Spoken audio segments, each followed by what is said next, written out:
Competition বেশি, তার মানে মার্কেটে ডিমান্ডও বেশি।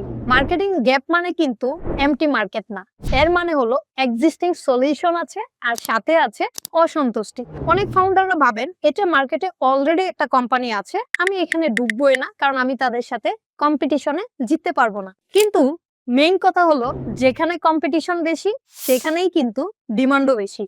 মার্কেটে কম্পিটিশন আছে মানেই কিন্তু আপনার প্রোডাক্টের ডিমান্ড আছে। আপনি যদি সঠিকভাবে মার্কেটিং করতে পারেন তার মানে কিন্তু আপনি শুরুতেই তাকে ধরতে না পারলেও সঠিক রাস্তাটা ফলো করলে একদিন ইনশাল্লাহ ঠিক তার ধারে কাছে যেতে পারবেন। আচ্ছা বলুন তো, আড়ং এর নাম আসলে আপনার মাথায় কি কাজ করে?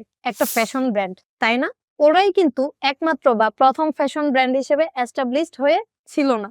আড়ং স্ট্র্যাটেজি শুরু করে নাই ঠিকই, কিন্তু বাংলাদেশ কালচারকে একটা প্রিমিয়াম পারসেপশনে নিয়ে গেছে। এই বর্তমান সময়ের কম্পিটিশন মার্কেটে আপনাকে টিকে থাকতে হলে অবশ্যই আপনাকে গ্যাপ ডিটেক্ট করতে হবে, কাস্টমারের পেইন পয়েন্ট বোঝা লাগবে। এখন কথা হচ্ছে এই গ্যাপ কিভাবে ডিটেক্ট করবেন, কাস্টমারের পেইন পয়েন্ট কিভাবে বুঝবেন? আসুন বলে দিচ্ছি। প্রথমেই নেগেটিভ রিভিউ দেখবেন, মানুষ কোথায় কম্প্রোমাইজ করছে সেটা দেখবেন, এবং সর্বশেষ দেখবেন মানুষ কোথায় ওভার প্রাইস ফিল করছে। এক কথায় বলতে গেলে আপনাকে অবশ্যই কাস্টমারের সাথে সরাসরি কানেক্টেড থাকতে হবে। আপনি যদি কানেক্টেড থাকতে পারেন তাহলেই কিন্তু আপনি কাস্টমারের সমস্যাগুলো বের করতে পারবেন। এখন বলুন তো, আপনার কাস্টমারের সাথে আপনার সম্পর্ক ঠিক কেমন?